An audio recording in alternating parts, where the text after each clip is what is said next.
much for coming for the press meet of Rocketry. मुझे पता है कि हमारे इस देश में बहुत सारा ड्रामा चल रहा है इस वक्त, जो कि इस फिल्म से भी बड़ा ड्रामा है. इसके बावजूद आप यहाँ आए, बहुत बहुत शुक्रिया.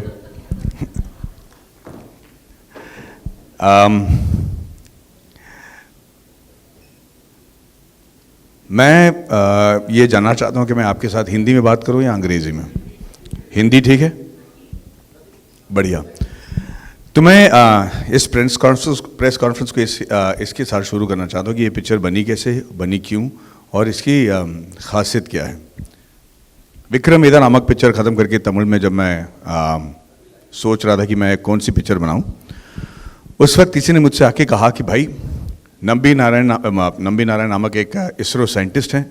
ये 2016 की बात है कि नंबी नारायण करके एक साइंटिस्ट हैं इसरो के, जो कि दिखने में बहुत अच्छे हैं. उनके एक मालदीवियन औरत के साथ अफेयर हो गई. दोनों पकड़े गए. उन्होंने इंडिया की जो रॉकेटरी सीक्रेट है उसको पाकिस्तान को बेच दिया, जिसकी वजह से उनको जेल में डाला गया, टॉर्चर किया गया. इंटरोगेशन के दौरान लगभग उन्हें जान से मार दिया गया. फिर भी वो बाहर निकले और उन्होंने ये साबित कर दिया कि वो बिल्कुल निर्दोष हैं. तो मैंने कहा बढ़िया है यार, good looking ISRO scientist, Maldivian औरतें, तो ये पुअर मैन जेम्स बॉन्ड की फिल्म बनेगी. तो हम इस तुच्छ और बहुत ही नीच इरादे के साथ मैं नंबी नारायण साहब से मिलने ट्रिवेंड्रम चला गया. जिस वक्त मैं उनसे मिला, उस वक्त जैसे मुझे किसी ने जोर से चाटा मारा हो, क्योंकि नंबी नारायण से मिलने के बाद माधवन आफ्टर नंबी नारायण एक अलग ही इंसान बन गया. उस आदमी में जो तेजस थी, उसके चेहरे में जो रौनक के साथ जो दर्द था, उसकी आंखों में जो आंसू थे, और उसके मतलब जो प्रेजेंस और ऑरा था, उसको देखते ही मैं समझ गया कि यहाँ कुछ गड़बड़ है. इस इंसान को सिर्फ इस स्पाई केस की वजह से नहीं जाना जा सकता. इनमें कोई तो बात है जो हम मिस कर रहे हैं. पर ये मुझसे बड़े अदब से मिले. उन्होंने मुझसे कहा माधवन साहब, मैंने आपकी पिक्चरें देख चुका हूँ और आप बड़े अच्छे एक्टर हैं, मैं आपका फ़ैन हूँ. मैंने कहा बहुत अच्छा. और फिर हम केस के बारे में बात करना शुरू किया और वो एकदम आग बबूला हो गए. उनके होंठ काँप रहे थे. वो मुझसे कह रहे थे कि ये ऐसे इल्ज़ाम मुझ पर कैसे लगा सकते हैं, ये कैसे कह सकते हैं कि मैं देशद्रोही हूँ, ये केस को देखो, हम कहाँ थे, ये औरत कहाँ थी, ये वो.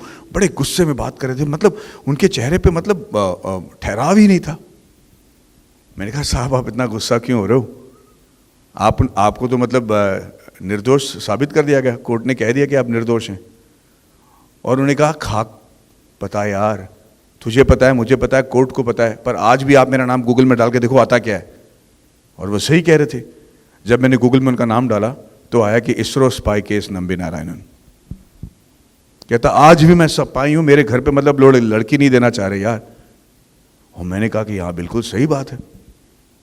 तो मैं भी उनकी बातों में आकर बहक गया. मैं भी उनके बहकावे में आ गया, उनके इमोशन में आ गया और पूरी केस की मैंने स्टडी की. और 7 महीने लगा मुझे वो स्क्रिप्ट लिखने के लिए. 7 महीने बाद भाई साहब जब मैं ये स्क्रिप्ट लेकर उनके पास गया तो बड़े खुश थे. वो पढ़े, नरेशन सुने. मैं भी बड़ा नर्वस आ गया था क्योंकि मैं पहली बार स्क्रिप्ट लिख रहा हूँ. और उन्होंने कहा कि ये सब तो ठीक है माधवन, लेकिन ये जगह जो है ना, यहाँ पे आप थोड़े चूक गए, क्योंकि इस वक्त ना मैं इंडिया में नहीं था, मैं प्रिंसटन में था क्रॉको के साथ. मैंने कहा 1 मिनट, आप प्रिंसटन कब गए? उन्होंने कहा यार मैं तो पहला आईवी लीग साइंटिस्ट हूँ ना इंडिया से, मैं प्रिंसटन में था क्रॉको के साथ. मैंने कहा प्रोफेसर लुईजी क्रॉको के साथ थे आप? उसने कहा हाँ. मैंने कहा सर क्या बात कर रहे हो आप, क्योंकि प्रोफेसर लुईजी क्रॉको नासा के सबसे सर्वश्रेष्ठ साइंटिस्ट माने जाते हैं. वो मून मिशन के जो है माँ बाप माने जाते हैं. उनका और आपका क्या लेना देना? कहता है मैंने उनके अंडर तो मेरी थीसिस की है 10 महीने में. मैं यकीन नहीं कर पाया, क्योंकि प्रोफेसर क्रॉको के साथ लोग 8-8, 10-10 साल में थीसिस कर पाते हैं और कोई लोग तो आज तक नहीं कर पाए. और ये कह रहे हैं कि 10 महीने में. उसके बाद उन्होंने अपनी बाकी की ज़िंदगी के बारे में बात करना शुरू किया. प्रिंसटन, फ्रांस, जहाँ पे वो 72 साइंटिस्ट को लेकर ये प्रिटेंड करते हुए गए हैं कि हम उनको फ्रेंच नहीं आते, लेकिन 3 साल से फ्रेंच सीख रहे थे. वहाँ पे जाके गधा मजदूरी करने के लिए, ताकि वहाँ पे जो वो लिक्विड इंजन बना रहे थे उसके बारे में वो सीख पाए. स्कॉटलैंड में जाकर 400 मिलियन पाउंड के सामान ले आना. यूएसएसआर जाकर उनसे लड़ना, क्योंकि उस वक्त यूएसएसआर टूट रहा था. रशिया ने हमें क्रायोजेनिक इंजन देने का वादा किया था, जो वो दे नहीं पा रहे थे पैसे देने के बाद. और ये तीनों मद्रासी साइंटिस्ट वहाँ चले गए, उन्हें वहाँ पे रशियन को डराया धमकाया, उनको मोहित किया. दिन में उनसे बातें कर रहे थे और रातों रात उड़ान एयरलाइन को मतलब पैसा देकर उन्होंने क्रायोजेनिक इंजन वहाँ से कैसे स्मगल करके वहाँ पाकिस्तान इंडिया लाया। मैंने कहा यार मैं तो यहाँ एक छोटे से James Bond, cheap James Bond की फिल्म बनाने आया था, यहाँ तो आप जेम्स बॉन्ड के बाप निकले। ये वाकई में सच है क्या? मैंने कहा मैंने आपकी किताबों को पढ़ा है पर यहाँ पे कहीं पर भी इसका जिक्र नहीं है। अफसोस की बात है कि ये सब कुछ सच था। और सबसे बड़ी बात है कि इन सब चीज़ों के बारे में नंबी नारायण से अब बात भी नहीं करना चाहते थे क्योंकि उनको नहीं लगा था कि ये कोई बड़ी बात है। मैंने कहा सर आपने ये सब किया और ये विकास इंजन? कहता हाँ विकास इंजन मैंने ही बनाई है, जैसे कि हमने पकौड़ा घर में बनाया वैसे उन्होंने विकास इंजन बना लिया। मैंने कहा सर आपने विकास इंजन बनाया है? कहता हाँ, मेरे मेंटोर विक्रम साराभाई के नाम पे मैंने इस फिल्म को विकास रखा है, इस इंजन को विकास नाम दिया है और मैंने बनाया। मैंने कहा सर मैं पिछले 7 महीने से फुद्दू की तरह स्क्रिप्ट लिख रहा हूँ, आपने ये मुझे बताया क्यों नहीं? मतलब बर्बाद हो गए मेरे 7 महीने और आपको लगा ही नहीं कि ये सब इसकी जिक्र होनी चाहिए। उन्होंने कहा क्या जिक्र करूँ? उन्होंने मुझे तनख्वाह दिया, मैंने अपना काम किया। और उस दिन में जो झटका लगा उसी वजह से मतलब जो मेरे में फीवर और जुनून चढ़ा है, क्योंकि उस वक्त मुझे एहसास हो गया कि इस देश में ना 2 किस्म के देशभक्त होते हैं। एक वो जो पूरी वीरता के साथ भारत माता की जय करके अपनी जान पर खेल के देश को बचाते हैं, देश की सेवा करते हैं और उनके बारे में गुण गाना चाहिए, उनकी जो सैक्रिफाइस है वो सराखों पर एक और किस्म के देशभक्त होते हैं जो हर रोज़ अपनी जान को जोखिम में लगाते हैं, हर रोज़ मतलब खतरा मोल लेते हैं, ये जानते हुए कि उनके बारे में कोई कभी नहीं जानेगा, उनके बारे में कोई किताब नहीं लिखेगा, उनके बारे में कोई सड़क, उनके नाम की कोई सड़क नहीं होंगे और उनकी सैक्रिफाइस को कोई नहीं सहाराएगा और जानेगा भी नहीं। और उनमें से एक बड़े नाम थे डॉक्टर नंबी नारायणन। और मैं बौखला गया, मेरे अंदर मतलब एक अजीब सा एक एक्सप्रेशन होने लगा। मैंने कहा नंबी नारायण साहब ये तो बहुत गलत है कि आपके बारे में और इस केस के बारे में कोई पिक्चर बनाए, क्योंकि आपकी जो कंट्रीब्यूशन है, आपने जो इस देश के लिए किया उसके बारे में न जानना मुझे लगता है कि ये देश के साथ एक धोखा है। मैं आपके लाइफ पे पिक्चर बनाना चाहता हूँ। और मैंने कहा कि अगर आपको लगता है कि मैं आपके लिए एक ऐसी फिल्म बनाऊंगा जहाँ पे आपको मैं मर्यादा पुरुषोत्तम ठहराऊंगा, आपके कोई अवगुण नहीं दिखाऊंगा, आपको मैं मतलब एकदम सीधे साधे दूध में धुले हुए इंसान होंगे जिसके बारे में ये कहा जाएगा कि देश ने इनके साथ धोखा किया, तो मैं उस टाइप का फिल्म मेकर और कहानी बनाने वाला नहीं हूँ। मुझे ये बताइए कि आप में अवगुण क्या हैं, आप कैरेक्टर फ्लॉज क्या हैं, आप में हैवानगिरी क्या है, आपने ऐसा कुछ किया है जो इंसान मतलब डर जाए आपको देखकर। मैंने कहा कि आपने किसी औरत के साथ सोया है, कि आपने अफेयर की है, बताइए। 75 साल के एक उम्र इंसान से मैंने ये डायरेक्ट पूछा। 2 बजे थी, मैं जानना चाह रहा था कि ये अपने आप के बारे में क्या सोचते हैं और किस तरीके से रिएक्ट करेंगे। आम तौर पे किसी 75 इंसान के आदमी से आप कहेंगे तो वो कहेंगे चलो भैया आप अपना तमीज़ से बात किया करो, क्या बात कर रहे हो। पर नंबी नारायण साहब 1 सेकंड के लिए भी झिझके नहीं। उन्होंने कहा मेरे अवगुण के बारे में जानना चाहते हो, लो बताता हूँ। और उन्होंने जो अपने कैरेक्टर फ्लॉज बताए, जो उनकी हैवानगिरी थी, जो उनके अंदर जो मतलब क्या बताएं, मैं उनकी जो बैड क्वालिटीज़ थी मैं सुनकर सुन्न हो गया, मैं डर गया। मैंने कहा ये इंसान इतना बेरहम कैसे हो सकता है। और मैंने उन सब चीज़ों को बटोरा। 1.5 साल मुझे और लगे उस स्क्रिप्ट को लिखने के लिए। उन सारे अवगुण के बारे में मैंने इस पिक्चर में बताया है, क्योंकि मुझे लगा कि जब तक ये अवगुण नहीं बताए जाएंगे, जब तक मैं इसको इंसान नहीं बनाऊंगा, तब तक इनकी जो अचीवमेंट है उस पर भी कोई यकीन नहीं करेगा। और 1.5 साल बाद ये स्क्रिप्ट जब मैंने फिर से लिखी और मैंने शूटिंग शुरू किया, तब से लेकर आज तक हमारे सर से ये जुनून नहीं उतरा है। मैं आपको बता दूं कि मैंने ये पिक्चर क्यों बनाया, ख़ास करके 2 वजह हैं। एक ये कि नंबी नारायण नामक इंसान के साथ जो हमने किया वो सिर्फ इंडिया में नहीं, कोई भी देश में लोग अपने साइंटिस्ट के साथ नहीं करना चाहिए। इससे बड़ा जो है देश के साथ धोखा आप नहीं कर सकते। दूसरी बात ये है कि हम फिल्म वाले जो हैं बड़े बड़े बजट्स की पिक्चर बनाते हैं, हमेशा स्वतंत्रता संग्राम के बारे में बताते हैं, अपनी फ्रीडम के बारे में बनाते हैं, मुग़ल फाइट के बारे में बनाते हैं। लेकिन एक और क्षेत्र है जहाँ इंडिया सबसे मतलब जहाँ इंडिया के अचीवमेंट को मतलब सराहा जाता है, सराखों पर रखा जाता है, और उसके बारे में हम नहीं कहते, और वो है साइंस एंड टेक्नोलॉजी। हमारे आईटी के हमारे जो इंजीनियर्स हैं, हमारे आईटी और जो टेक्नोलॉजी के एक्सपर्ट्स हैं, जो हमारे मेडिकल प्रोफेशनल्स हैं, और हमारे रॉकेट साइंटिस्ट जो हैं, अमेरिका अगर इंटरस्टेलर बनाता है, इंसेप्शन बनाता है, अपोलो 13 बनाता है, स्टीव जॉब्स की फिल्म बनाता है, तो हमको लगता है कि हाँ भाई, ये अमेरिकन में ये क्षमता है कि ये दुनिया को बचा सके, ये बड़े सुपरस्टार्स हैं, यही लोग जो हैं हमारी दुनिया को बचा पाएंगे। पर सच तो ये ऐसे ठोक के वहाँ पे हमारे यहाँ ऐसे हीरोज़ रोज़ पड़े हुए हैं जिनके बारे में हम नहीं बात करते, और इनके बारे में बात करना बहुत ज़रूरी है भाई साहब, क्योंकि मुझे लगता है कि हम इंटेलेक्चुअल कैपिटल खो रहे हैं हमारे देश के। और ये इंटेलेक्चुअल कैपिटल का मतलब ये है कि हर एक इंजीनियर को ये लगता है कि मैं बड़ा होऊंगा, यहाँ से बाहर जाऊंगा और मैं अपना देश का नाम बाहर रोशन करूंगा। सही कह रहे हैं आप, क्योंकि आपको यहाँ शायद मौका नहीं मिल रहा है, पर इन सब लोगों को वापस ले आना ज़रूरी है, क्योंकि मेरा मानना ये है, और मैं बिल्कुल नाटक नहीं कर रहा हूँ, क्योंकि मैं जानता हूँ कि टेक्नोलॉजी की वजह से जुड़े होने की वजह से मैं जानता हूँ कि आने वाले सालों में और बहुत ही जल्दी, बहुत ही शीघ्र, आपके अनुमान से भी ज़्यादा शीघ्र अंतरिक्ष में जाना हमारे लिए ज़रूरी हो जाएगा। अंतरिक्ष हमारी ज़िंदगी का एक बड़ा हिस्सा बनने वाला है। हमें जाकर मून में सेटल होना पड़ेगा, हम वहाँ के एलिमेंट्स को शायद परख कर ऐसे एलिमेंट्स ढूंढने पड़ेंगे जो हमारे एलिमेंट्री टेबल में नहीं है, जिसकी वजह से शायद ऐसे दवाएं निकल जाएं जो हमारे जो डिजीज़ यहाँ पे हैं जिसे हम ट्रीट नहीं कर पा रहे, उसके कोई हल निकल आए। हमें मार्स जाना ज़रूरी होगा। कहा जाता है कि पहले ज़माने में जिस इंसान के पास ज़मीन थी, जिससे ज़मीन पर उसका काबू था, कंट्रोल था, वो राजा था। उसके बाद जिन लोगों ने समुंदर पर कंट्रोल कर लिया, वो देश के सबसे माहिर और स्ट्रॉन्ग नेशन बन गए। फिर those that control the skies in the air, they started ruling the world and they were the most powerful nation. But now it is space, the final frontier. जिसको कंट्रोल होगा space के बारे में, जो space के बारे में ज़्यादा जानेगा और उसका कंट्रोल रख पाएगा, वही इस दुनिया में सबसे सर्वश्रेष्ठ नेशन रहेगा। और इंडिया में ये काबिलियत है।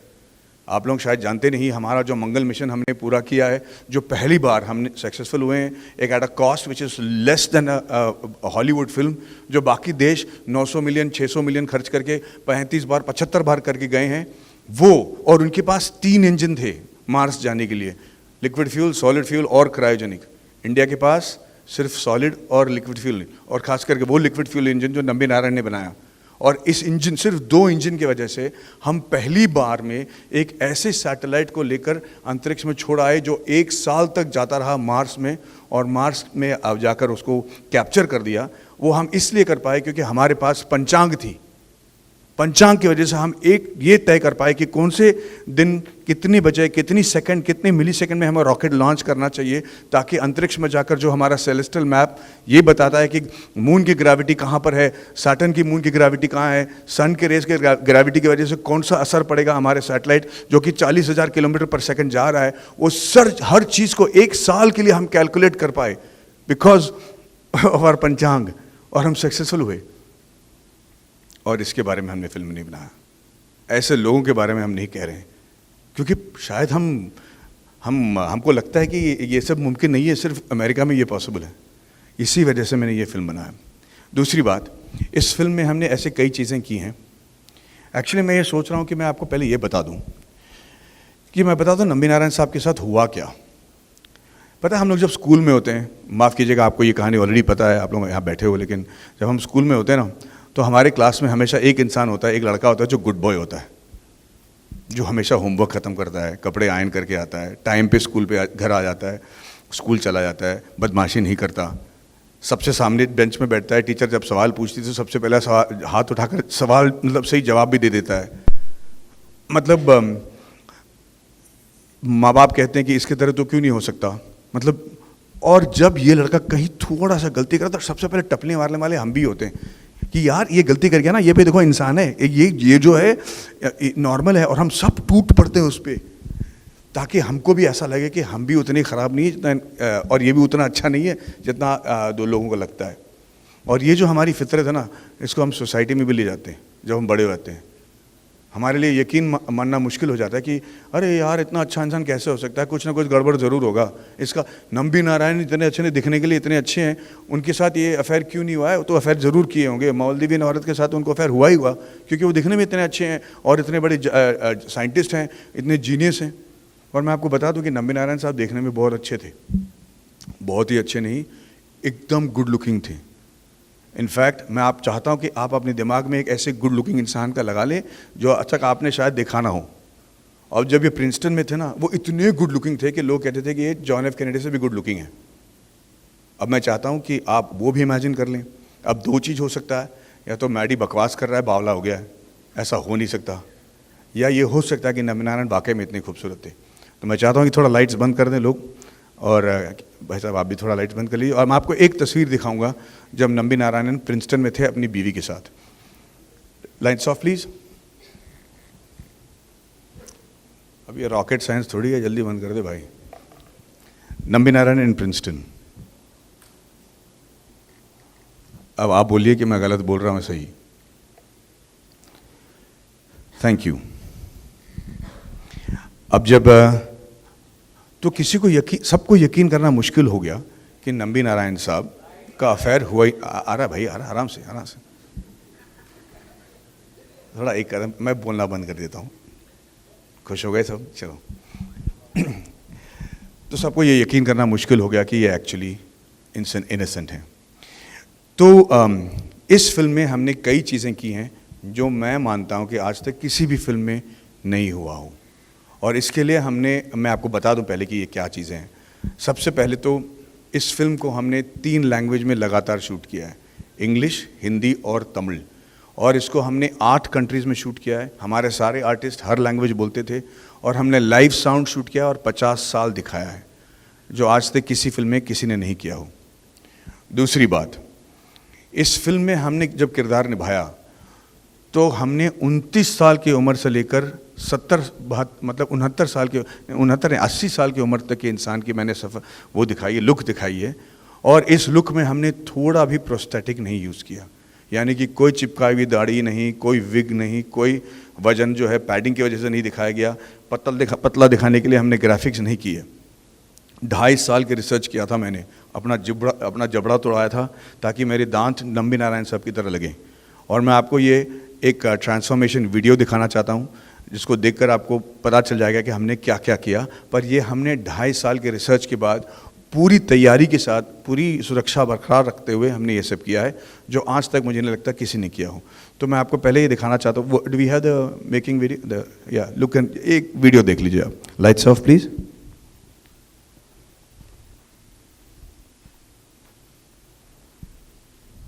Transforming from Madhavan to Nambi Narayanan, not just in one age group, but from when he was 30 till he is 79, which anybody who sees the film will understand why. मैं आपको एक photo दिखाना चाहता हूँ जब मुझे सीनियर नंबी नारायण दिखना था, और उस वक्त मैं सेट पे जैसे दिख रहा था उसका फ़ोटो ये है।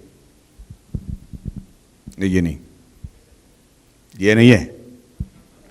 अरे रॉकेट साइंस पे पिक्चर बना रहे भाई, रेड वाला। ये है मेरी photo. This is actually me on the last day. That's my real stomach. आप लोग पूछ रहे होंगे कि एक तो आप लोग सब मेरी पेट की ओर देख रहे हो भैया।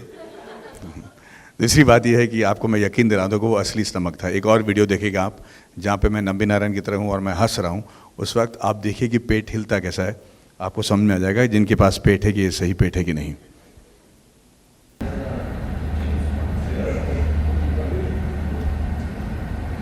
ये पैडिंग वाला पेट हो नहीं सकता।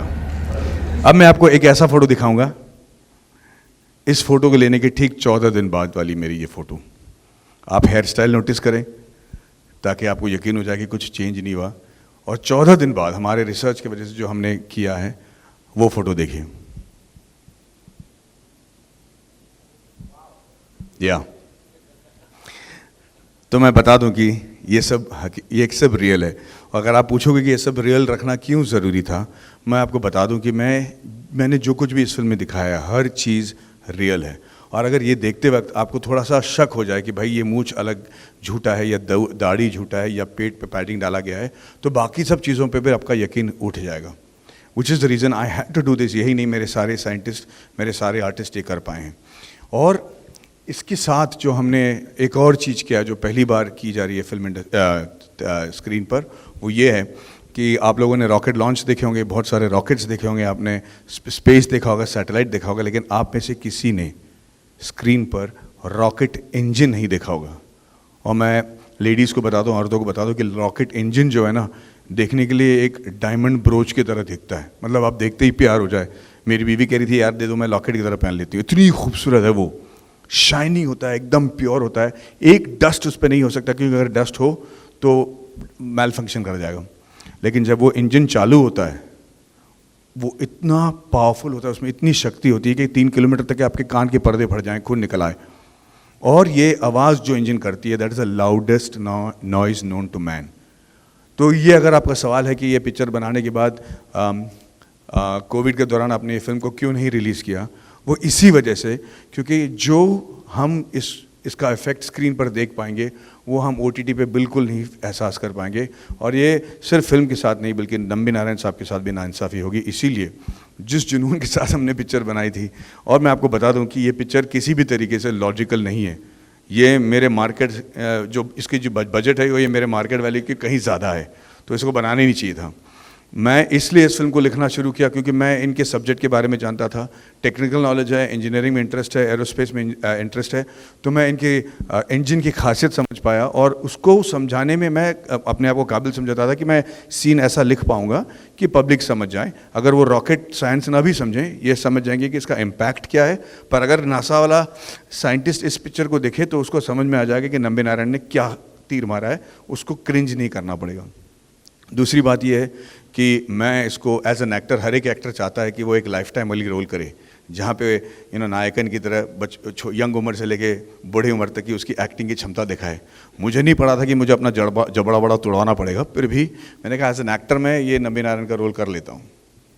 जब मैं इसको प्रोड्यूस कराना चाहा तो मैं बहुत लोगों के पास गया, लोगों ने कहा माधवन जी आपकी पिक्चरें बहुत अच्छी होती हैं, अच्छे अच्छे बनाते हो, ये कौन सी पिक्चर है? मैंने कहा रॉकेटरी। उन्होंने कहा क्या ट्री? मैंने कहा भाई रॉकेटरी है। फिर उन्होंने कहा अच्छा तो कर लेते हैं, क्या बजट होगी? मैंने उनको बजट बताया। कहता अच्छा हीरोइन कौन है? मैंने कहा सर फिल्म में हीरोइन नहीं है। मैंने कहा अच्छा तो अलग कुछ बात होगी, इसमें फाइट्स कितने? मैंने कहा कोई फाइट नहीं है। कहते आप जेम्स बॉन्ड की फिल्म कह रहे हो लेकिन फाइट नहीं है। मैंने कहा फाइट नहीं है। फिर उन्होंने कहा कि गाने कितने हैं? मैंने कहा गाने नहीं है। फिर उन्होंने कहा कि प्रोड्यूसर नहीं है। मैंने कहा ठीक है मैं खुद ही प्रोड्यूस कर लेता हूँ। और मेरे साथ जो प्रोड्यूस करने के लिए आए मेरे दोस्त विजय मुलन, कहाँ है भाई विजय मुलन कहाँ है नहीं? अच्छा, मेरे जो प्रोड्यूसर मिस्टर विजय मुलन हैं और वर्गीस मुलन और 27th एंटरटेनमेंट, ये भी इस फिल्म में जब जुड़े हैं मुझे लगा कि ये मेरे लिए जुड़े हैं, लेकिन सच तो ये है कि ये नंबी नारायण साहब के इतने बड़े फ़ैन थे कि इन्होंने कहा कि ये पिक्चर बनाना है और चाहे सर फूटे या माथा, ये पिक्चर हम पब्लिक को ज़रूर दिखाएंगे। तो वो जुड़ गए, तो पिक्चर के लिए हम रेडी हो गए। पर कतई इस फिल्म को मैं डायरेक्ट नहीं करने वाला था, क्योंकि डायरेक्ट करने के लिए जो क्षमता चाहिए वो मेरे में है ही नहीं, पेशेंट भी नहीं है। मैं एक एक्टर हूँ, सेट पे चले जाता हूँ तो लोग बोलते हैं कि भाई आज ये कपड़े पहनना है, इस हीरोइन के साथ नचाना है, हम स्विट्ज़रलैंड जा रहे हैं, हम शूटिंग कर लेते हैं, हमको चेक दे देते हैं, मैं बैंक चला जाता हूँ, रिलीज़ के टाइम पे नर्वस होने का नाटक कर लेता हूँ, पिक्चर रिलीज़ हो जाती है, फिर खुश हो जाता हूँ। पर ये डायरेक्शन मोल लेना, लोगों के लिए रुकना, उन लोगों के लिए फ़ोन, उन लोगों को फ़ोन करना जिनका मैं फ़ोन शायद लाइफ में कभी उठाऊँ नहीं, ये सारी चीज़ें मुझे करना पड़ा। लेकिन मैं इसे डायरेक्ट करने के लिए रेडी नहीं था। शूटिंग के 20 दिन पहले, 25 दिन पहले मेरे डायरेक्टर साहब जो थे उनसे उनका शेड्यूल मैच नहीं हो पाया, उन्होंने एंड वक्त पे हमें वो इस फिल्म को डायरेक्ट नहीं कर पाए। उस वक्त मेरे पास दो चारा था कि पिक्चर को या तो ड्रॉप कर दो, या फिर नंबी नारायण साहब का कहना था कि मैडी आप ये कहानी के बारे में जानते हो, इंजन के बारे में जानते हो, आपने बड़े बड़े डायरेक्टर के साथ काम किए, तो आप फिल्म को डायरेक्ट ज़रूर कीजिएगा। और मेरे फंडर्स भी कहा कि हाँ है आप करो यार, इट शुड बी ओके। तो एक मूड में आके, जोश में आके मैंने कहा मैं डायरेक्ट कर लेता हूँ। लेकिन 25 दिन बाद जब मैं पहली बार सेट पे गया तो ऐसी फटी है कि क्या बताऊँ।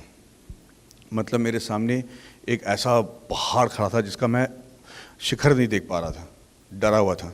मेरे दोस्त ने कहा यूएस से फ़ोन करके, पता नहीं क्यों उसने फ़ोन किया, लेकिन यूएस से फ़ोन करके उसने कहा कि मैडी यार तू सेट पे पहुंच चुका है, लोग रुके हुए हैं, तेरे सामने कैमरा है, एक शॉट ले ले, पहला शॉट तो ले ले, छोटा सा एक शॉट ले ले बस, फिर तय करना कि करना क्या है। मैंने कहा ठीक है। मैंने एक पहला शॉट लिया, फिर दूसरा शॉट लिया, और ऐसे शॉट लेते लेते आज मैं आपके सामने खड़ा हूँ। 1 जुलाई को पता चल जाएगा कि हमारा कौन कितने पानी में है। पर मुझे गर्व है कि मैंने वो पिक्चर बनाई है जो मैं बनाने निकला था।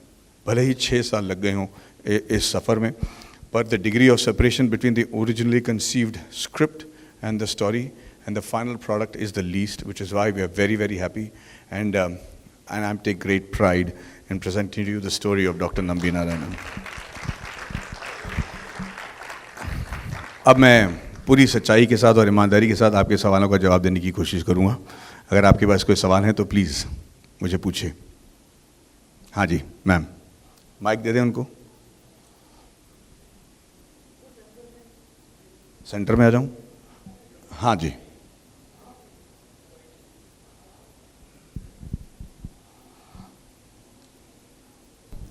Hi. Hello. So you have written, directed and produced the film and like you've gone all in. तो मुझे पूछना था कि ऐसा कोई सीन या एनेक्डोट है that you regret like not including or you wish you could have included in the film? Nambi Narayan, एक तो यार जब मैं एक्टर होता था, जब मैं एक्टर हूँ और लोग मुझे कहते थे कि कोई फिल्म को ना डायरेक्ट कर रहा है, प्रोड्यूस कर रहा है, लिरिक्स भी लिख रहा है और गाने भी कर रहा है, तो मैं हंसता था क्योंकि मुझे पता था कि उस फिल्म का कुछ नहीं होने वाला, मतलब फालतू फिल्म होगी, क्योंकि इतने सारे ये एक्सपर्ट डिपार्टमेंट्स हैं कि आज के ज़माने में कोई नहीं कर सकता, लेकिन मेरे पास कोई चारा नहीं था। नंबी नारायण साहब की पूरी जो कहानी है वो इतनी सिनेमैटिक है कि मैं आपको बता दूं कि ज़्यादातर कोई जब बायोपिक आप बनाते हो, you add scenes to make it cinematically palatable. I had to not just keep it original, I had to reduce and deduct incidences to make it believable, because it was impossible to believe that a man could go through so much and not commit suicide, or a man could achieve so much and nobody should know about him. So if anything, I have removed facts. So there is no anecdote. I think the film is very funny in the beginning because Dr. Nambi Narayan had a fantastic sense of humor. We've tried to capture that. But I wish I had 12 hours to tell his story, because the case, which is what he's known for, the spy case, is barely there for 8 minutes in the film. And that is because I couldn't include all that he did, and how he went and slept on the Supreme Court staircase, about how he fought his own case because the lawyers would not represent him, about how the whole constitution was changed. In fact, he made the constitution pay him. The whole story is based on facts and the verdicts from the court. But there is so much more to tell. For 3 years, what did they do in France? How did they behave brutally? What were all his brutal qualities? What did he do and how did he frighten the Russians? I had only 2.5 hours to tell the film, so that is the only regret. So, Yes. yeah. Sir, I have few questions to ask. Few, अच्छा. Yeah. My first question is, the trailer got released. 1 साल पहले trailer release हुआ था, क्या इतना time क्यों लगा sir ऐसी मूवी को लाने में? पहला सवाल सर मेरा ये है। भाई साहब, हमारे पास चारा नहीं था। जब हम अप्रैल 14 तारीख को इस पिक्चर को रिलीज़ करने वाले थे, तब अप्रैल 2 तारीख को लॉकडाउन हो गया और इस फिल्म को हमने तय किया था कि सिर्फ थिएटर में दिखाएंगे। तो इनफैक्ट मुझे लगता है कि हमारा रिकॉर्ड ये है कि कोविड इरा से पहले ख़त्म होने वाली पहली फिल्म है जो इतनी लेट रिलीज़ हो रही है। बाकी सारी फिल्में रिलीज़ हो गई, हिट होकर पैसे कमा के हजम भी किए गए, लेकिन अब तक हम जो है डरे धमके हुए हैं। और सर मेरा दूसरा सवाल आपसे, जब आपको ये पिक्चर लिखनी थी व्हेन यू, तो उससे पहले आपकी कभी मुलाकात नहीं हुई थी नंबी नारायण थी, and there is one book also written, तो आपने वो किताब पढ़ी थी और कोई ऐसी बातें जो इस मूवी में दिखाएगी जो वो किताब में नहीं लिखी हुई है? भाई साहब, उस किताब में तो पहला सवाल का जवाब ये कि नहीं, मैं उनके बारे में नाम ही नहीं सुना था, मुझे पता ही नहीं था कि वो कौन है। नंबी नारायण नामक नाम तो मेरे कान में पड़ा भी नहीं था।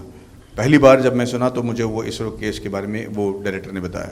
दूसरी बात यह है कि उनकी जो किताब है उसको पढ़कर मैंने बहुत बड़ी गलती की, क्योंकि उस किताब में इनके अचीवमेंट्स के बारे है ही नहीं, क्योंकि उनको लग ही नहीं रहा था कि अचीवमेंट है।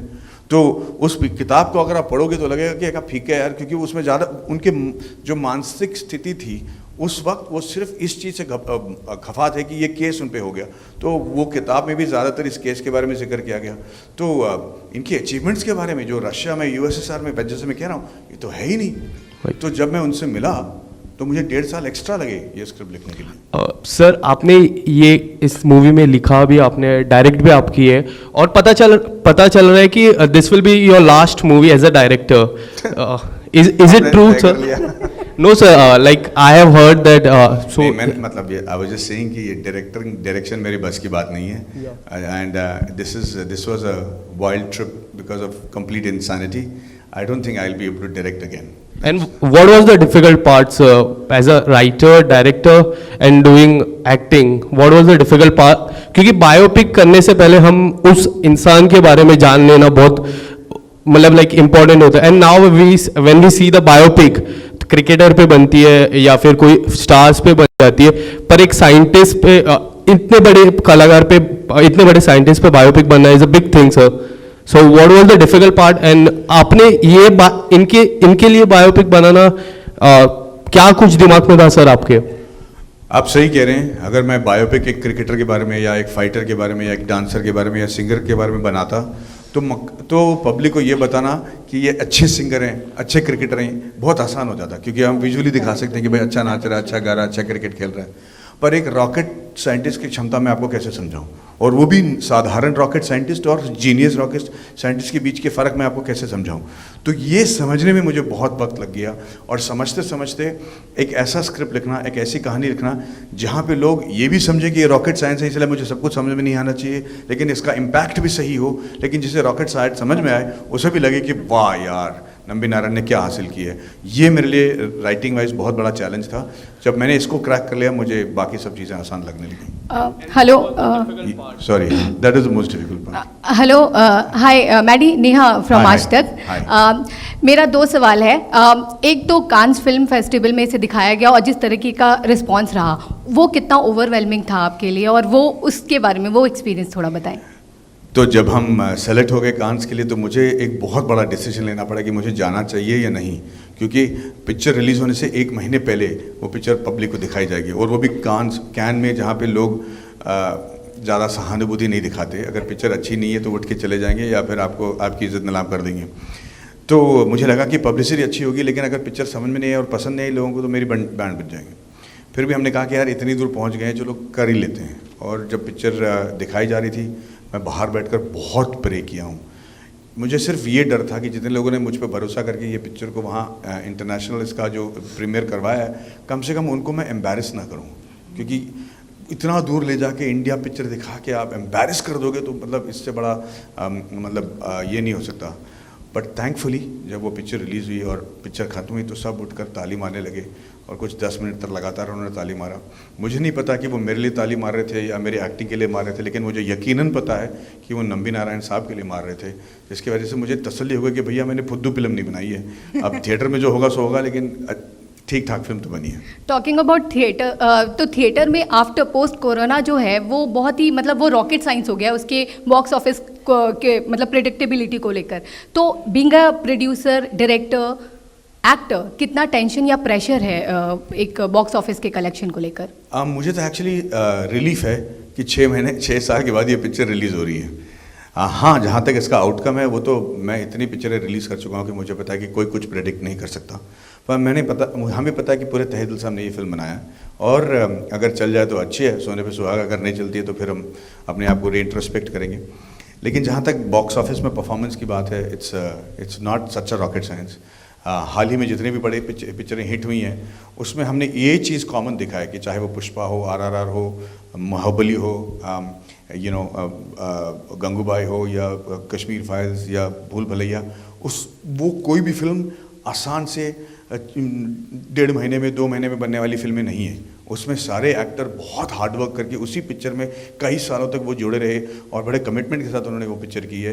तो अगर वो कोई पैटर्न है तो शायद हम इसमें बच जाएंगे, ये मेरा मानना है। Hi, Sir, Shanta. hi. Amit here from Hi, hi. Hanik Bhaskar to your left. Sir, मतलब इतने लंबे समय तक फिल्म के साथ अटैच रहना, ये रिस्क भी है, इसको आप रिस्क भी लेते हैं, बिकॉज आप इसमें मतलब हाँ सिर्फ एक्टर बल्कि डायरेक्टर और एज अ प्रोड्यूसर भी जुड़े हुए हैं। सो कितना जोखिम भरा इसको मान रहे हैं आप स्टेप? देखिए, ये तो मैं कह रहा हूँ ना कि ये पागलपन थी, क्योंकि हम तो लॉजिक के साथ जा ही नहीं रहे थे इस पिक्चर को लेकर। जो मेरी मार्केट है उससे कहीं ज़्यादा इसकी फिल्म की बजट है, और एक नए डायरेक्टर को इतना बड़ा रिस्पॉन्सिबिलिटी देना इतने बड़े बजट के साथ, और एक ऐसी पिक्चर बनाना जो 3 लैंग्वेज में करेंगे, 8 कंट्री में शूट करेंगे, रॉकेट साइंस के बारे में भी है, जबड़ा भी तोड़वाएंगे, मोटे भी होंगे, पतले भी होंगे, ये सब मतलब अगर कोई अभी मुड़कर अगर मैं देखता हूँ तो मुझे लगता है तू क्या सोच रहा था भाई, तेरे पैसे तो गए। मतलब ऐसा हो ही नहीं सकता कि ये it looks like a sensible decision. पर हम क्या करें, हमारे सर पे तो जुनून चढ़ा हुआ था कि हमको नंबी नारायण साहब की कहानी बतानी है।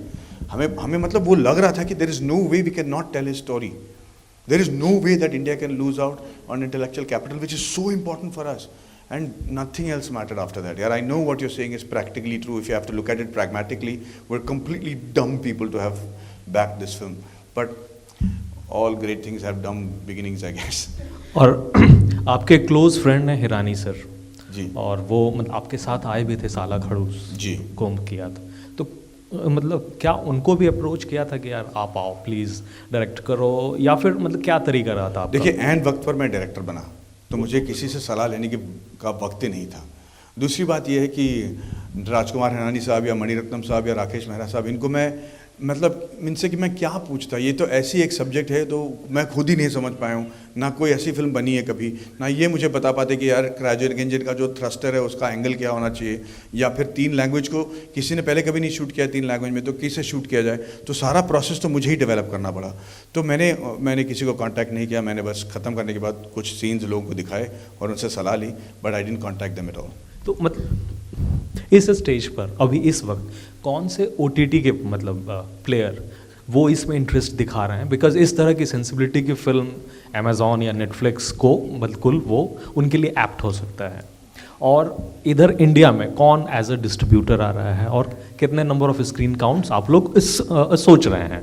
तो इंडिया पे UFO डिस्ट्रीब्यूटर है, हाँ, वो लिखा हुआ है वहाँ पे। प्रोड्यूसर ये हैं वर्गीस मूलन ट्राई कलर्स और 27th, और इसके जो साउथ के डिस्ट्रीब्यूटर हैं वो रेड जायंट्स, और ओवरसीज़ डिस्ट्रीब्यूटर हैं यशराज। तो अभी तक प्रिंट्स फाइनलाइज नहीं हुआ क्योंकि पहले तो जुग जुग जो रिलीज़ होगी फिर हमको पता चलेगा कितना थिएटर हमें मिलेंगे। तो पर मुझे लगता है कि काफ़ी वाइड रिलीज़ होगी, और ये जो कि तमिल, तेलुगु, मलयालम, कन्नड़ा, हिंदी, इंग्लिश में रिलीज़ हो रही है, I think it will be a substantial release, that's what I am hoping for. Hi, sir. And OTT, we are still figuring it out, and we'll work it out and let you know when we have a locked scene. Hello, Manny. This Hi. is Nikita from India Forums. Hi. I wanted to ask you, Nambi sir का reaction क्या था जब इन्होंने ये film देखी? मैं हर बात तो आपको नहीं बता सकता क्योंकि मुझे लगेगा कि ये छोटी भी बड़ी बात है, पर मुझे पता है कि नंबी नारायण सर की खासियत ये है कि जब भी आप उनसे कोई सवाल पूछोगे तो वो इतने परसेप्टिव जीनियस हैं कि पहले वो सवाल का जवाब देंगे जो आपने पूछा, फिर उस सवाल का जवाब देंगे जिसकी वजह से आपने वो सवाल पूछा, और फिर वो सवाल का जवाब देंगे जो आपने नहीं पूछा और पूछने वाले हैं। दैट परसेप्टिव ये है। तो इनके साथ जब हम बातचीत करते हैं तो बहुत सतर्क रहना पड़ता है because is very very smart. When I showed him the film, it was in Juhu, in Andheri, and everybody in the office was pretending to, work really hard. When the film got over, he came out, and he said, "Madhavan, where is the toilet?" He went to the toilet, then he came out, and we're all waiting, हाथ पीछे करके, और सब लोग ना phone पे बात कर रहे हैं, जैसे इग्नोर कर रहे हैं, उनको टाइम दे रहे हैं। तो उन्होंने कहा कि 6 बजे की मेरी फ़्लाइट है ट्रिवेंड्रम, मैं एयरपोर्ट के लिए निकलता हूँ। मैंने कहा बस यही कहना आपको? उन्होंने कहा कि हाँ यार अभी time, I have to go. मैंने कहा सर पिक्चर कैसी लगी? जनरली हम लोग इस इंडस्ट्री में हैं, और जब भी हम प्रीमियर देखने जाते हैं या फिल्म की मतलब शो कराते हैं इंडस्ट्री वालों को, तो जब लोग आके बाहर आके कहते हैं कि ना भाई क्या पिक्चर तूने बनाई है, मैं बाकी लोगों के बारे में तो नहीं पता लेकिन मुझे बहुत अच्छी लगी, मतलब पिक्चर पिटी।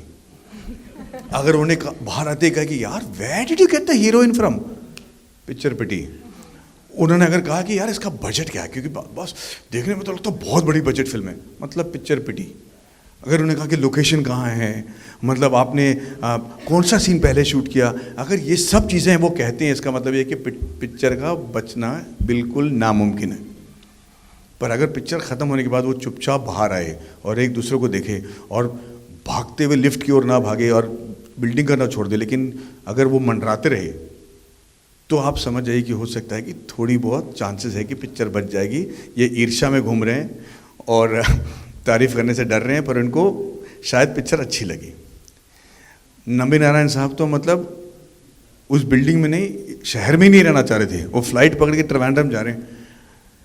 तो लिफ्ट में गए और मैंने कहा सर बता दीजिए कुछ 18 लोग यहाँ पे हैं जो जानना चाहते हैं, दिल का दौरा पड़ जाएगा उनको। उन्होंने कहा कि यार बाहर आए, उन्होंने मुझे हक किया और फिर चले गए।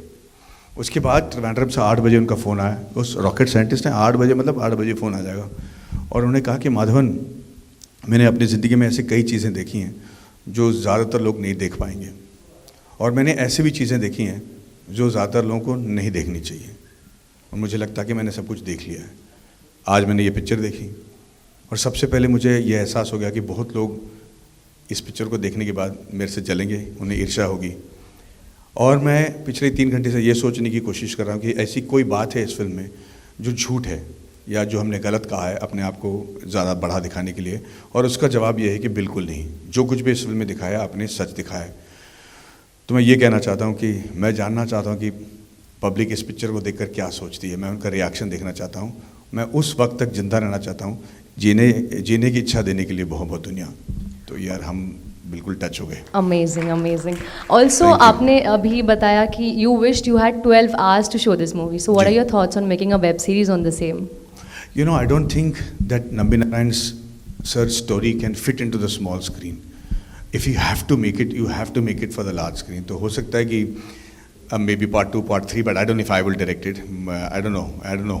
But I do feel that his story needs to be told. The rest of his story. Hi, sir. Hello, Shadma. sir. Yeah, hi.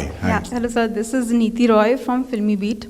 Sir, चूंकि आपने इस फिल्म का लेखन भी किया है, ये फिल्म एक साइंटिस्ट के बारे में है, उनकी, और ना सिर्फ उनकी कंट्रोवर्सी के बारे में बल्कि उनकी ज़िंदगी के बारे में है। जी। फिल्म लिखने के दौरान आपके फोकस में क्या था, या आपने क्या ध्यान में रखा था कि कॉमन पीपल भी इससे जुड़ सके, या क्योंकि वो साइंटिफिक फिल्म है। Yeah. देखिए, मैं मानता हूँ कि हम ना अपने ऑडियंस को बहुत कम क्रेडिट देते हैं, क्योंकि हमारे ही साइंटिस्ट हैं जो दुनिया भर के सर्वश्रेष्ठ साइंटिस्टों में से माने जाते हैं। फ्रॉम सुंदर पिच्चै तो सत्तर नडेला, ये लोग सब यहीं से गए हैं। इनफैक्ट अगर आप देखोगे तो मेटावर्स और वेब 3.0, हमारे लोग जो झांसी में, लखनऊ में, ऐसे छोटे छोटे शहरों में ये लोग हैं, इनकी टोटल वैल्यू आज $15.2 बिलियन माने जाती है। तो इनको समझने में कोई प्रॉब्लम नहीं है। मुझे लगता है कि हम अपने आप को एक हाई हॉर्स में डालकर ये समझने की कोशिश करते हैं कि यार इसको सरल बनाएं ताकि ये समझ जाएं। सच तो ये कि हमसे बहुत ज़्यादा समझते हैं। ऐसा कोई फिल्म नहीं है जो हमने इतना टेक्निकली और इंटेलेक्चुअली सुपीरियर बनाया है कि लोगों ने उसको रिजेक्ट कर दिया क्योंकि वो बहुत ही ज़्यादा था। I think we have to, in fact the opposite is true. मुझे लगता है कि we have to up our ante as storytellers, actors and film makers and directors to be able to appeal to them and get their respect back. I think we are beginning to lose that a little bit. Sir, and my second question is, इस फिल्म में शाहरुख खान और Suriya sir ने guest appearance भी दिया है। उनके साथ अगर आप अपने बॉन्ड के बारे में कुछ शेयर करना चाहें तो। मैंने इस कहानी के बारे में जिक्र किया था खान साहब को when we were shooting for Zero, और उन्हें, मुझे नहीं लगा था कि वो सुन भी रहे हैं, पर उन्होंने कहा कि अच्छा यार तू कुछ अलग करते रहता है, very happy, very proud of you. फिर कई महीनों के बाद जब पिक्चर बन गई और मैं उनके बर्थडे पे गया तो उन्होंने कहा कि मैडी, तुम्हारी वो जो रॉकेट वाली फिल्म है ना, मैं उसमें एक रोल करना चाहता हूँ। तो मैंने कहा बहुत अच्छी बात है sir, thank you very much. कहता है अरे मजाक नहीं कर रहा हूँ, मैं सीरियसली करना चाहता हूँ। मैंने कहा सर थैंक यू। कहता है अरे यार इसको कोई समझाओ, मैं सीरियस हूँ। तो यार मैंने कहा ठीक है सर। और फिर उसके सारे दोस्त आ गए तो मैं चला गया सरिता के साथ। और 2 दिन बाद मेरी बीवी ने कहा कि यार वो खान साहब ने आपसे कहा है, जिक्र किया है, एटलीस्ट उनको थैंक यू तो कह दो कि वो तुम्हारे स्क्रिप्ट को आज तक याद रखें। तो जब मैंने उनके असिस्टेंट को मैसेज किया कि आप कह दीजिए, तो उनका फ़ोन आ गया उनके असिस्टेंट का कि मैडी, खान साहब पूछ रहे हैं कि आपको डेट कब चाहिए। मैंने कहा यार ऐसी बातें मत करो, खामखा मैं ख्याली पुलाव में घूम जाऊँगा, मेरे को लगेगा कि यकीन है। तो उन्होंने कहा no he is very serious. मैंने कहा मैं खान साहब को अपनी पिक्चर में बैकग्राउंड में नहीं पासिंग करा सकता, क्या कह रही हैं आप। मैंने कहा एक रोल है जो इम्पोर्टेंट है। उन्होंने कहा कि कितने डेट्स चाहिए। और फिर वो आए, वो अपने कैरावैन के लिए, असिस्टेंट के लिए या अपने कपड़ों के लिए भी पैसे तक नहीं लिया। वो आए, हिंदी और इंग्लिश में एक्टिंग की उन्होंने, मुझे मतलब टोटली फ्री। और मैं बहुत खुशी महसूस कर रहा था कि हमारी जो इतनी बॉन्डिंग है ये हमारे लिए, मेरे लिए कर रहे हैं। लेकिन जिस वक्त ये जाकर नंबी नारायण साहब से मिले और उनकी आंखों में जो मैंने आदर और प्यार देखा, तब मैं समझ गया कि ये एक्चुअली किसके लिए कर रहे हैं। And same thing with Suriya, he flew with his entire crew from Chennai to Bombay. उन्होंने कहा कि खान साहब को डिस्टर्ब मत करो, वो जब शूट कर रहे हैं उसके बाद या पहले मैं शूट कर लूँगा। That much of adjustment. He also didn't take any money. तो अगर आप मुझसे ये पूछोगे कि इस इंडस्ट्री में अच्छे लोग हैं या नहीं, तो मैं बड़े तहे दिल से कहूँगा कि यार मैं तो टोटली आउटसाइडर हूँ, मुझे नहीं लगता कि मैं कभी इनसाइडर बन भी पाऊँगा। लेकिन इस इंडस्ट्री में बहुत अच्छे लोग हैं, मेरे लिए तो बहुत ही अच्छे रहे हैं, और they have always supported me when I needed them. Hi sir, Shadma this Thank side you. from Home Bollywood. I was just thanking her. Thank you. हाँ जी। सो सर मेरा सवाल ये है कि जैसे कि आपने कहा कि मुझे एंड मौके पर कहा गया था कि आपको फिल्म डायरेक्ट करनी है। व्हाट वाज इतने सारे डायरेक्टर के साथ काम करने के बाद में कौन से एक ऐसे डायरेक्टर है जिनका ख्याल आपके दिमाग में आया हो आपको, क्योंकि डायरेक्टर की सीट संभालनी थी? मैं ना यही सोच पे पड़ गया कि मैं किसकी तरह ये फिल्म को डायरेक्ट करूं, किसकी तरह ये सेट को मेंटेन करूं। पर मैं आपको बताऊं कि मुझे कोई ख्याल नहीं आ रहा था, क्योंकि ये सब्जेक्ट ही अलग थे, सेट में माहौल ही अलग था, साइंटिस्ट बात करने के तरीके ही अलग थे। Right. तो जो ड्रामा था मुझे लगा कि मैं मणिरत्नम स्टाइल में कर लूँगा, जो मजाकिया सीन थे मुझे लगा कि मैं राजकुमार हिरानी के स्टाइल में करूँगा। पर ये सब जब मैं शूट कर रहा था, ये सब मेरे जहन में आया ही नहीं, क्योंकि मैं इतना खुद डरा हुआ था ये जानने के लिए कि मैं शूट कर पा रहा हूँ जो मैंने इमेजिन किया, कि मैं इन सब चीज़ों के बारे में सोच ही नहीं पाया, because it didn't have any connect to any of these films that I had done. एंड जैसे कि आपने कहा जुग जुग जियो रिलीज होने के बाद देखते हैं क्या होगा. Does that disappoint you somewhere और द अदर, या कुछ थॉट है दिमाग में? No, I really want the film to do well, because most people will come. The more the industry makes money, the more jobs we're able to do, Right. the more the kind of films we can do. And I really want to wish the cast and crew of Jug Jug all the best. Jug Jug Jio Bhailong, you really have to. Thank you, thank you so much, thank you. Hello sir, this is Hi. Payal from Navrashtra media. हाँ. मेरा सवाल ये है कि आपको rocket science में ये film बनाने से पहले भी इंटरेस्ट था क्या? हाँ, मुझे ना ये इंजीनियरिंग में और ये एरोस्पेस और पायलटिंग, और मैं खुद के एरोप्लेन बनाकर इंजीनियरिंग मतलब बनाकर हम लोग उड़ाते थे. मेरे दोस्त मिस्टर अरविंद हैं जिन्होंने ये बीमारी मुझे दी. And we are all RC pilots, सब कुछ था. We are always done this. पर मुझे कभी नहीं लगा कि मैं कभी किसी रॉकेट साइंटिस्ट से मिलूंगा, और वो भी ऐसे रॉकेट साइंटिस्ट जो ऐसा इंजन बनाया जो आज तक फेल ही नहीं हुआ है. वो सब मैंने कभी सोचा नहीं था. Thank you. हाय.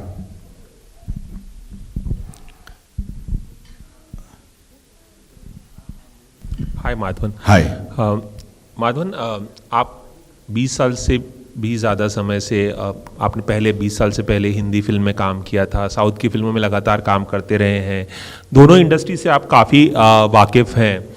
आजकल जो बहस चल रही है साउथ इंडियन फिल्म्स को लेकर, बड़ी बड़ी जो फिल्में हैं RRR, KGF, पुष्पा, और जो स्पेक्टेकल फिल्म बन रही है, बहुत लार्ज स्केल पे फिल्में बन रही हैं, और हिंदी की फिल्में बहुत कम चल रही हैं. हाल ही में 2-4 फिल्में चली हैं, भूल भुलैया, कश्मीर फाइल्स और गंगूबाई. उसके अलावा फिल्में चली नहीं हैं अगर उस सेंस में देखा जाए. इस पूरी बहस को आप कैसे देखते हैं, क्योंकि आप दोनों इंडस्ट्री से वाकिफ़ हैं, दोनों के ऑडियंस से वाकिफ़ हैं, आप समझते हैं दोनों तरह के सिनेमा को, साउथ के सिनेमा को भी और हिंदी सिनेमा को भी. तो किस नज़रिए से देखते हैं इस पूरी बहस को?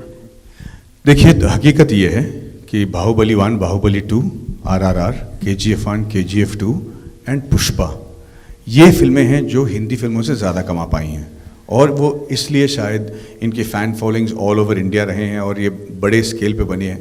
पर इसका मतलब ये नहीं कि हिंदी फिल्में नहीं चली हैं. जैसे आपने खुद ही कहा, गंगूबाई से लेकर कश्मीर फाइल से लेकर ये भूल भुलैया तक, वो भी बड़े बड़े हिट, और छोटे मोटे हिट नहीं, बड़े बड़े हिट हुए हैं. पर मुझे लगता है कि ये जो कोविड एरा के बाद लोगों की फितरत बदल गई है ना, तो स्क्रिप्ट्स अगर कोविड प्रूफ नहीं है, मेरा मतलब ये है कि कोविड के बाद ना लोगों का सहन शक्ति कम हो गया है, पेशेंस कम हो गया है. तो स्क्रीन प्ले में जो पेसिंग की ज़रूरत होती है, जो रिसर्च की ज़रूरत होती है, जिसकी वजह से लोगों को लगता है कि फिल्म जल्दी से आगे बढ़ रही है, वो शायद फिल्मों में न होने की वजह से फिल्में नहीं चल रही होंगी. ये मेरा मानना है. दूसरी बात यह है कि ये सारी फिल्में जो चली हैं, उसमें जैसे मैंने पहले बताया था, सारे एक्टरों ने बहुत हार्ड वर्क किया. आप RRR देख लीजिए तो आप एक्टरों की वजह से आप कहोगे कि यार ये पिक्चर इतनी अच्छी है. चाहे वो पुष्पा हो जाए, जहाँ पे उन्होंने टोटली कैरेक्टर मेंटेन किया है थ्रू आउट, क्योंकि अल्लू अर्जुन कमाल के दिखने के हैं, अच्छे डांसर हैं, पर उस फिल्म में उन्होंने वो कैरेक्टर मेंटेन करते हुए रोमांस किया है, डांस भी किया है. तो मुझे लगता है कि ये जो एक्टर के साथ जो कमिटमेंट है, जहाँ पे पिक्चर 3-4 महीने के अंदर नहीं बनते लेकिन सालों में लग जाते हैं, उसको लोग ज़्यादा देखना पसंद कर रहे हैं, बिकॉज दैट इज़. बट फिर भी मैं ये कह दूँ कि एनालाइज करना बिल्कुल यूजलेस है, क्योंकि इंडस्ट्री में the rule is that the day you think there is a rule, you have lost it, because everything is just a changing scenario. And I hope that in the years to come, in the days to come, other films also will do well and another pattern will set in. But I don't think we can actually predict how the industry will react. Hello, yeah. Okay. Madhavan over here. Ji. Sir, today's world is a commercial world. People make commercial way to earn money. That is open. After that also you thought of this subject. Was it your patriotism or to make this movie of this kind? Because this is the most commercial subject there is. इससे ज़्यादा commercial film है नहीं. आप commercial को define करें. क्या commercial का मतलब ये है कि 2 गाने 4 फाइट्स? तो ऐसे बहुत सारे सिचुएशन है जो ये चली नहीं है, खास करके हाल ही में. तो कमर्शियल का मतलब ये है कि it has to be a meaningful film, it has to have content, and on that front 6 साल पहले मुझे पता चल गया था कि इसमें कंटेंट तो भर भर के है. So I am not worried about that front at all. Sir, overall this movie from starting till date, what was the time like? कितने बरस लगे आपको? और about ये एक question, और second thing, are you satisfied? Have you given justice to the role for sir? So I started the film in the end of 2016. It is releasing in 2022. तो 6 साल तो लग ही गए. Like I said, not just my role, I'm very satisfied with the way the film has turned out compared to the script we had written. So it is as close to the script as possible, and that, I think, is our small victory.